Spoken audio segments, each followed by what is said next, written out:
Today we're going to discuss the Battleship. Battleship was and has been the most powerful marine fiery delivery platform, and according to Alfred Thayer Mahan, the author of The Influence of Sea Power Upon History from 1660 to 1783, those far distant, storm beaten ships, upon which the Grand Army never looked, stood between it and the dominion of the world. He also talks about how the force is never more operative than when it is known to exist, but is not brandished.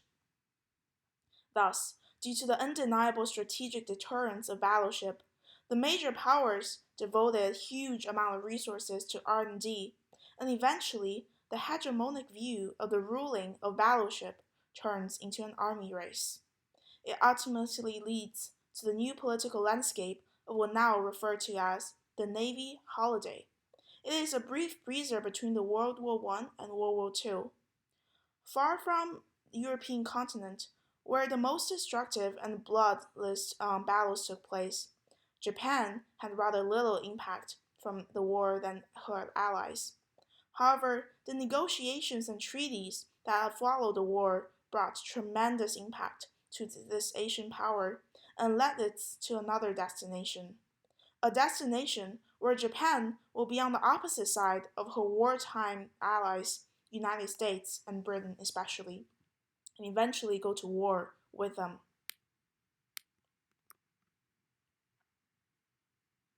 On November 1921, Japan, along with other great powers, convened at Washington to discuss the issue of disarmament and Far East, a conference that only Japan entered unwillingly.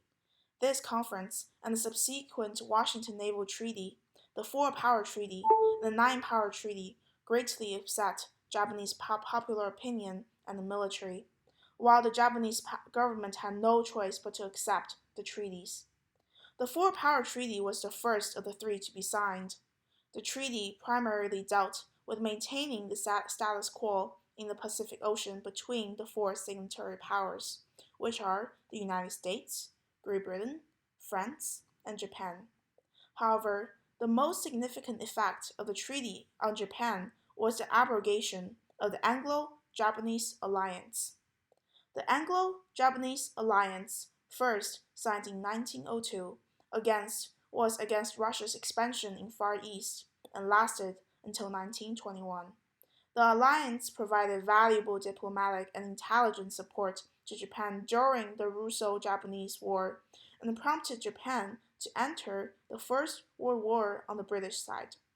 The alliance had significant meaning to Japan's safety and her interests in continental Asia, namely Manchuria and Korea. Popular opinion in Japan adored the alliance, and Japanese officials viewed the alliance, to some degree, a principle of Japanese foreign policy for decades. However, the alliance wasn't popular in the United States.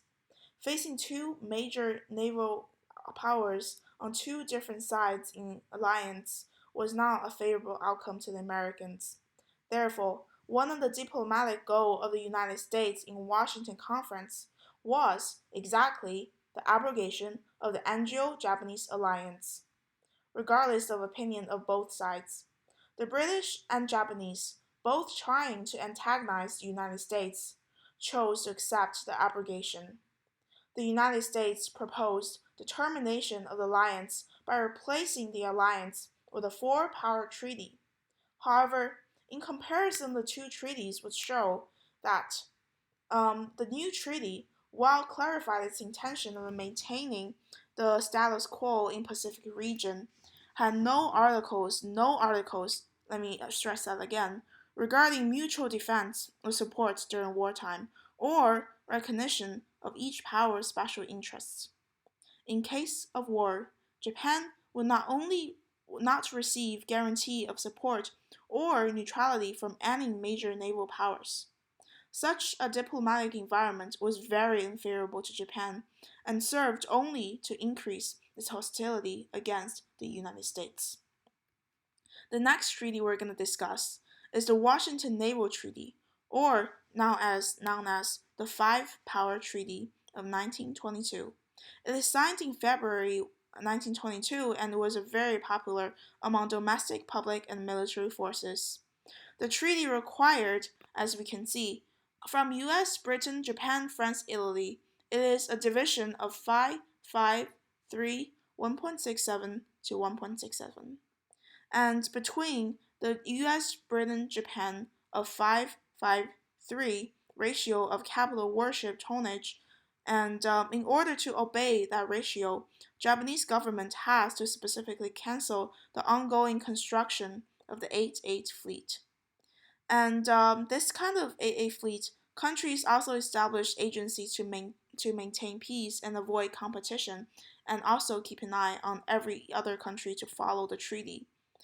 To the Japanese military, maintaining a strong navy had always been central to defending Japan's interest.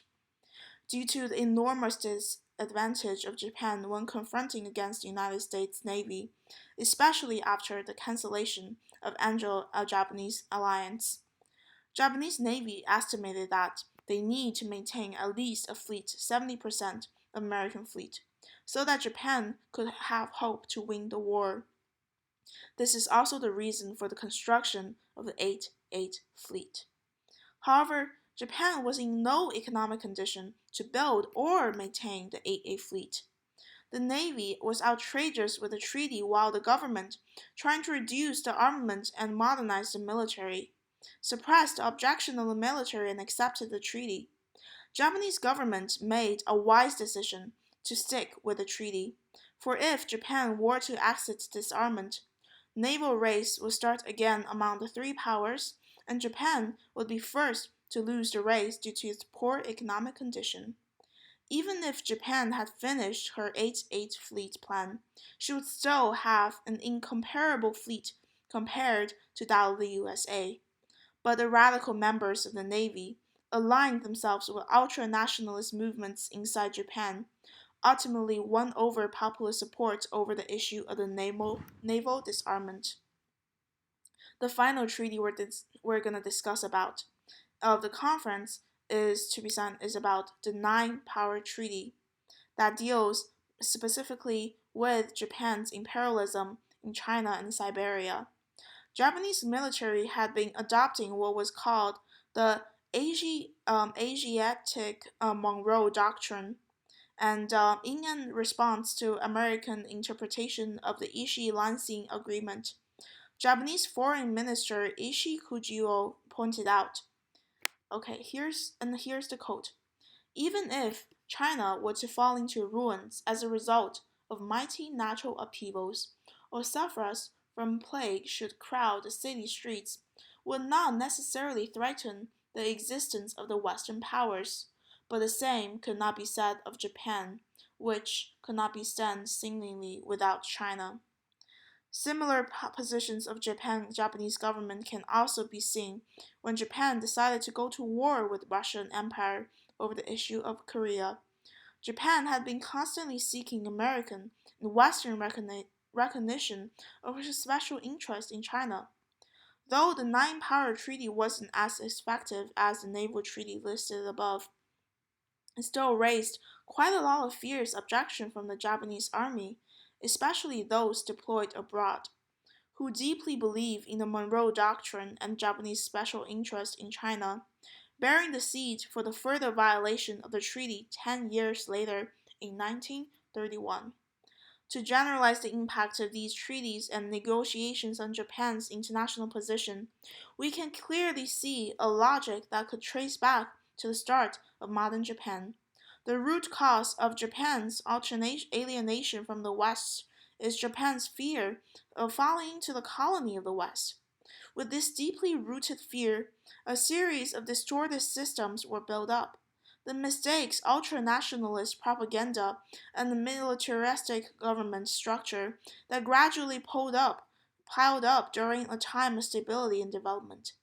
And when international diplomatic environment changes rapidly, drastically, the effect of this distorted political system began to show up. Hostility always existed between Japan and the West, and Versailles was only the first spark. 2 years later, even before Washington Conference actually started, Japanese media have been mostly negative about the outcome and the nature of the conference. And the actual outcome of the conference, though beneficial to the Japan in reality, but still perceived by the military and a large portion of the people as a conspiracy against Japan. In conclusion, First World War and its subsequent negotiations and treaties impacted Japan in a way that led Japan to be the opposite side of her former Western allies, especially the United States and Great Britain.